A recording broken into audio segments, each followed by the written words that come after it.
Hola, ¿qué tal? ¿Cómo están? Soy Ademar, qué gusto estar con ustedes.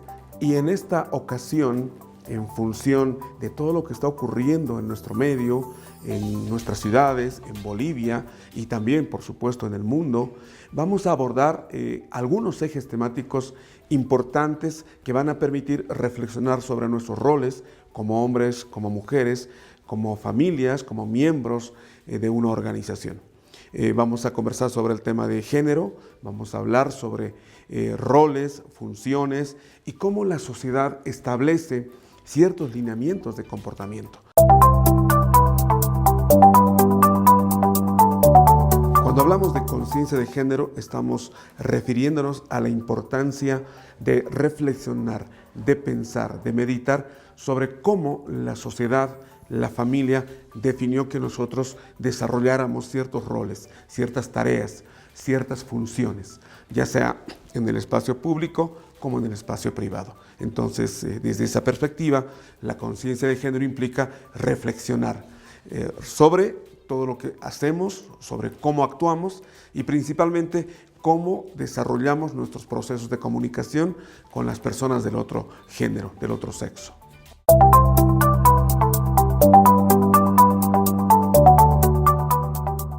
¿De qué trata? ¿Qué es lo que hace el enfoque de género? En realidad es una estrategia, una manera de poder analizar, revisar las tareas, las funciones que nosotros habitualmente desarrollamos, como varones y como mujeres.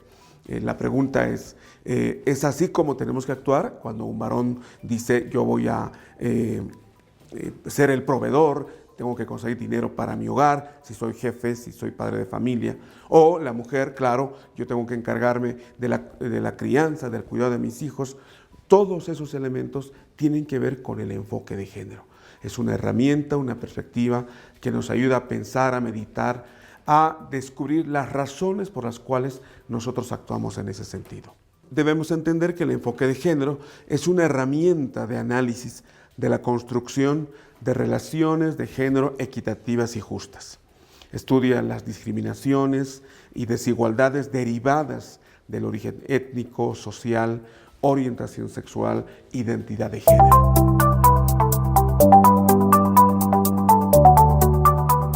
Y a todo esto, claro, corresponde entender cuál es la diferencia entre género y sexo. Muchas veces se confunde. Cuando a uno le preguntan ¿de qué género eres? Yo soy varón, o se suele decir, ¿no? Yo soy hombre o soy mujer. Pero tenemos que entender que hay distinciones cuando nos referimos al sexo y al género, y ahora lo vamos a abordar. Cuando hablamos de sexo, básicamente nos referimos a diferencias biológicas y físicas que hay entre hombres y mujeres.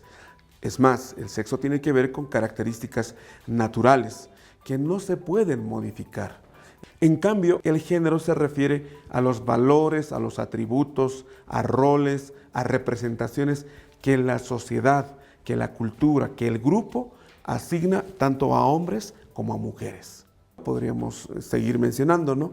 Cuando nos referimos a sexo, por ejemplo, los hombres tienen la capacidad de producir espermatozoides. En cambio, las mujeres tienen ovarios. Esa es una distinción biológica, fisiológica, entre un hombre y una mujer. Y cuando nos referimos a género, el hombre debe ser responsable de traer o de llevar dinero a la casa. Es un rol, una función que la sociedad, la familia, asigna al varón. En cambio, desde la perspectiva cultural de género, se dice las mujeres son responsables del hogar y del cuidado de los hijos. Eso corresponde a una tarea de mujeres. Estos aspectos últimos están planteados desde el género. Podríamos incluso seguir precisando un poquito más. Si volvemos al tema de sexo, el hombre fecunda, la mujer concibe. Básicamente, como ya mencionamos, las características son muy particulares de parte de la mujer y de parte del hombre porque fisiológicamente hay esas particularidades y eso fácilmente no cambia. En cuanto a género, el ámbito masculino tiene que ver más bien con la parte productiva y la parte femenina vinculada a la asistencia. Y es más, lo hemos dicho con claridad, estos aspectos se establecen al interior de una sociedad. Por tanto, hay una perspectiva sociocultural. Es la sociedad, es la cultura la que define cómo van a ser las relaciones entre hombres y mujeres y qué actividades hombres y mujeres van a realizar por separado o de manera conjunta, pero siempre siguiendo los cánones socioculturales. Ahora, esto puede cambiar, es decir, a partir de procesos de educación, de sensibilización, estas maneras de ser, estos comportamientos, esta cultura, estos hábitos pueden ser cambiados. En cambio, cuando hablamos de la parte biológica, en cuanto al sexo propiamente, es más difícil, aunque hay ahora situaciones que conocemos respecto al cambio de sexo desde la perspectiva quirúrgica, pero lleva todo un proceso médico. Sin embargo, naturalmente no es posible cambiar. Esa es la diferencia en todo caso entre sexo y género.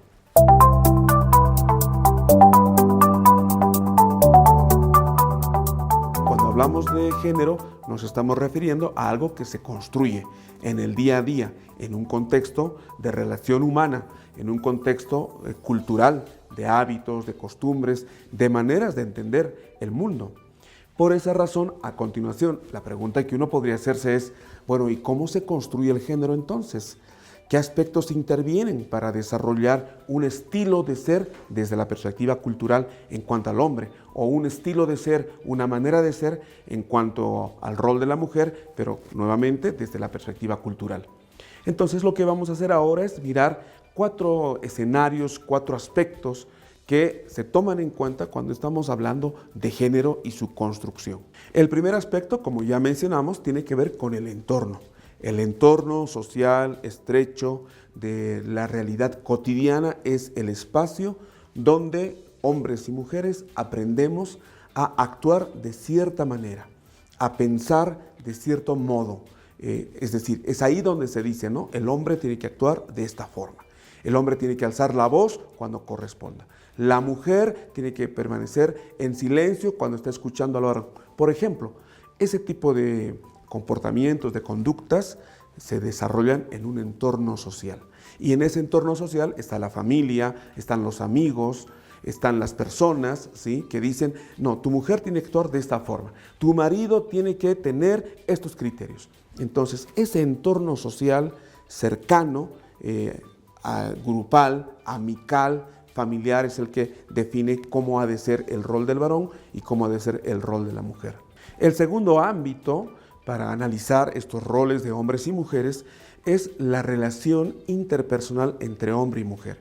Y normalmente, cuando uno mira y analiza esas relaciones, sobre todo en la pareja de hombre y mujer, son relaciones, como se suele decir, de poder, son relaciones de subordinación. ¿Y quién se subordina? Normalmente es la mujer, la que tiene que obedecer, la que tiene que seguir instrucciones, y el varón, ¿sí?, es el que lleva la voz de autoridad. Entonces, ese espacio de las relaciones de hombres y mujeres justamente se da en esta relación. Y puede darse, por ejemplo, en el noviazgo, ¿no? Cuando la dama, la muchacha, la señorita, espera, ¿sí?, que el varón, que el novio tome la iniciativa. ¿Qué vamos a comer?, pregunta el varón. Y la mujer dice, lo que tú digas. Fíjense, entonces, ¿quién decide? El varón. Y eso, con el tiempo, se vuelve ya algo común y costumbre, ¿sí?, en el hogar. Los chicos piden, mamá, ¿puedo hacer esto aquí? A ver, ¿qué dice tu padre? La pregunta al papá. ¿Por qué? Porque él debe decidir, fíjense, en esas relaciones. Y eso mismo luego se refleja en la educación de los hijos, ¿no? A ver, ¿qué dice tu hermano? A ver, ¿qué piensa ella o él? Pero sobre todo pensando en el varón. Fíjense, también ese espacio familiar de interrelación entre papá y mamá, entre esposo y esposa, también es un espacio para definir qué tipo de roles, papeles y funciones desarrollamos hombres y mujeres. Y como ya mencioné, eso se cultiva desde la niñez, en la adolescencia y en la juventud, y aparecen en esos procesos de noviazgo, ¿sí?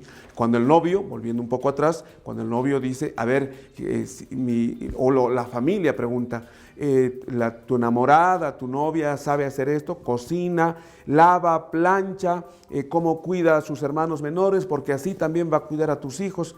Fíjense, Esos roles y funciones se dan en esas relaciones de pareja.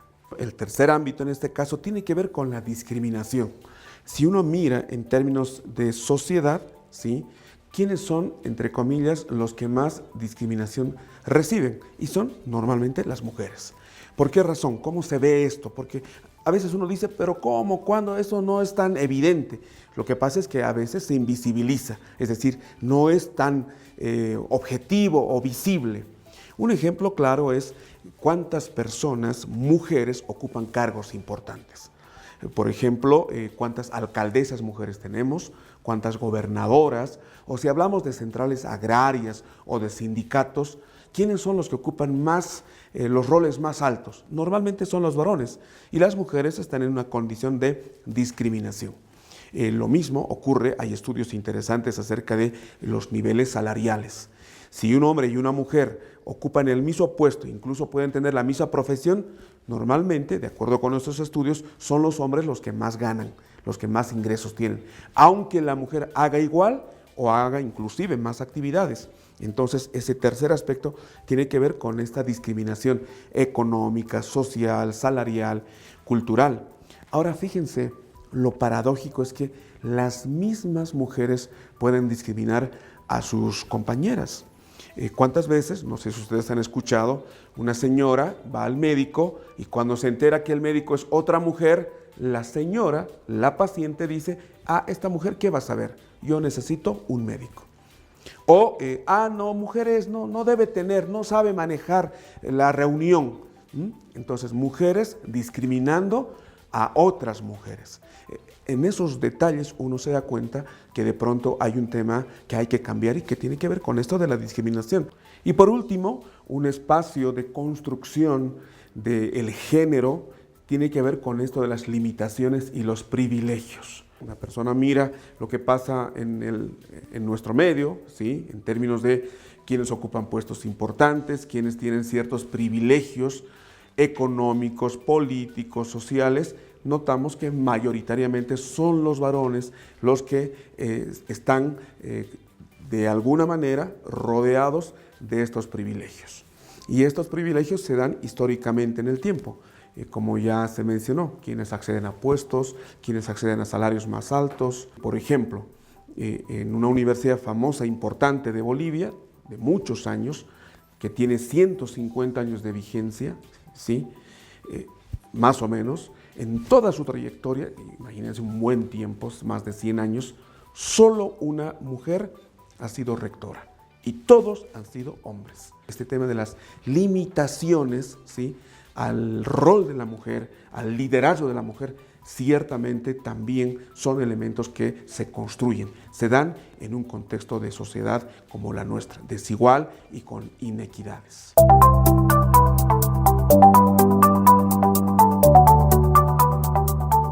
Todo esto ha hecho que los hombres y las mujeres asumamos ciertos roles y normalmente son roles tradicionales.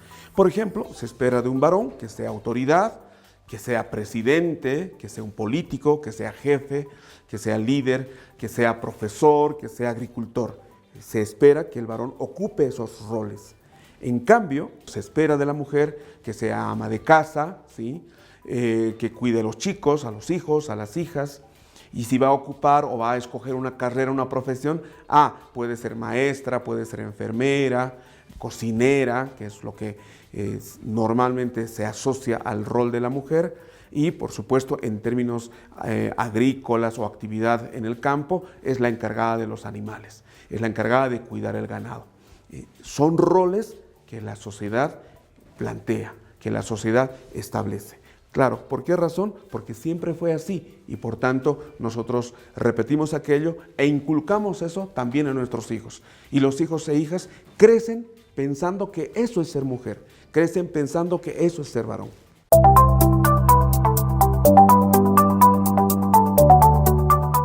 Como la sociedad impone estos roles, estas funciones a hombres y mujeres, entonces se van creando estereotipos. ¿Qué son los estereotipos? Los estereotipos son ideas generalizadas que tenemos como sociedad respecto de algo. Entonces uno puede tener estereotipos respecto de la política. Por ejemplo, todos los políticos son corruptos. Es una idea generalizada, es algo que la gente piensa. A eso le llamamos estereotipo. Entonces, esas ideas, esos prejuicios sociales son los que también existen para hombres y para mujeres. Por ejemplo, cuando hablamos de los estereotipos de género, nos referimos a los estereotipos para las mujeres. Y se suele decir, las mujeres deben obedecer, las mujeres son sensibles, ¿sí? Las mujeres son amorosas, son débiles, son más sentimentales, las mujeres son más abnegadas, son o tienen que ser más maternales. Son estereotipos que se plantean para la mujer. Entonces, es decir, nosotros, jóvenes, niños, miembros de una sociedad, crecemos, nos desarrollamos pensando que así es como se entiende el rol de una mujer. Así debe ser. Y espero eso de mi hermana, espero eso de mi prima, espero eso de mi madre, de mi tía, o sea, de toda persona que sea mujer. Claro, tiene que ser sensible. Sí, siempre está llorando, es normal porque es mujer. Claro, es que es abnegada, claro, su don de madre y todos esos detalles corresponden al mundo de los estereotipos para las mujeres. También la sociedad ha generado estas ideas generales o ideas globales acerca de cómo tienen que ser los varones o qué ideas se tiene acerca de un varón. Por ejemplo, el varón siempre tiene que estar listo para tomar decisiones. Claro, siendo líder, siendo jefe de hogar, siendo dirigente sindical, uno de sus roles importantes es saber tomar decisiones.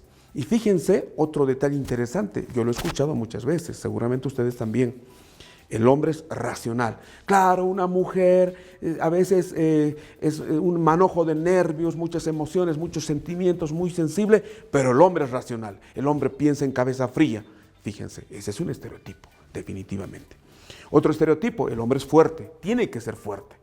Es más, cuando un niño o un joven siente quizá la necesidad de llorar, no, ¿cómo? No eres un maricón, tú tienes que ser fuerte, no puedes estar ahí con tus cosas de mujeres, fíjense. Otro detalle, el hombre es más trabajador, claro, tiene que ser trabajador porque ¿cómo va a mantener a su hogar? Ese es otro estereotipo. Los hombres son más responsables, claro, porque se fijan, piensan en todo, piensan en el futuro, son más racionales. En cambio, una mujer hasta puede ser demasiado gastadora, ¿no? No cuida el dinero. En cambio, el hombre razona y piensa en el futuro. Los hombres son más inteligentes. Los hombres son los proveedores, se encargan de traer dinero a la casa y por tanto ellos tienen que tener el control del dinero. Bueno, y fíjense, y últimamente, un detalle no menor, es que todo esto hace que se acepte inclusive que el hombre sea violento. Y eso desde la niñez, cuando los chicos juegan y se golpean, sí, son varoncitos, están jugando. Y cuando son mayores, claro, es normal, sí, es hombre, es violento. ¿Se acuerdan lo que en algún momento se escuchaba, como estas expresiones, ¿no? Es tu marido, tiene que pegarte porque si no, ¿cómo te va a controlar? Tienes que aguantarlo, ¿no? Como que se acepta que el varón sea violento, sea agresivo. Y bueno, ya la realidad nos está diciendo que eso nos está llevando a un descalabro social. Y esas cosas hay que modificar. Pero lo que estoy enfatizando es que eso plantea en la sociedad. Educamos así a los varones en términos genéricos. Y eso es lo que hay que revertir.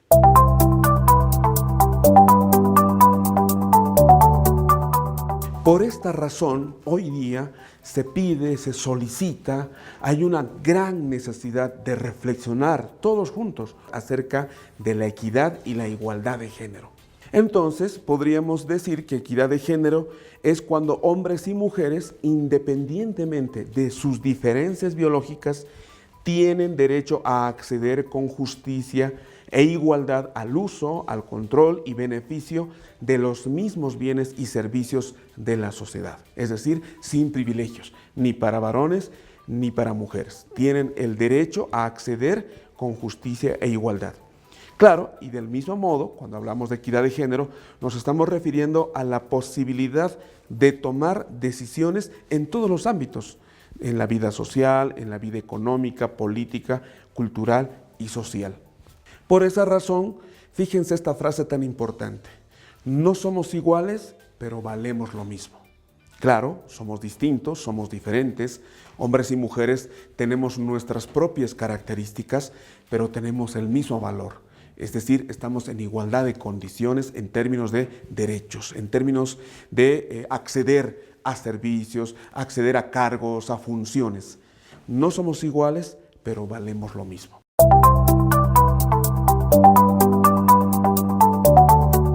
Por esa razón, hoy hay una necesidad de empezar a pensar en los roles que deben ser compartidos entre hombres y mujeres. Roles que tradicionalmente, como ya dijimos, eran para los varones, roles para las mujeres. No, ahora la sociedad, este nuevo enfoque de género nos obliga a meditar en la importancia de compartir esas responsabilidades. Por tanto, ¿qué entendemos por corresponsabilidad? En realidad, la corresponsabilidad es un acuerdo entre toda la familia, para que cada uno de los integrantes, los hijos, las hijas, el papá, la mamá, todos los integrantes de la familia, asuman las tareas cotidianas y el cuidado de niños y niñas, el cuidado de personas mayores, evitando que solo las mujeres lleven toda la carga de trabajo en el hogar. Después de tomar en cuenta estos aspectos, la conclusión es: hay que asumir una corresponsabilidad de forma igualitaria y de forma equitativa. Absolutamente todos. Tenemos que estar ya superando este tema de las tareas específicas. Tú eres hombre y haces estas cosas, tú eres mujer y haces estas cosas. Tú como mujer tienes que encargarte de las cosas domésticas, de los hijos, del cuidado de los adultos. Yo me encargo específicamente como varón de traer dinero a la casa y otro tipo de roles y funciones que hemos visto. Esos aspectos deben ser cambiados. Pero ¿cómo los vamos a cambiar? Evidentemente implica una gran reflexión, implica pensar en otro modo de actuar, en otra manera de ser al interior de la familia, al interior de la sociedad.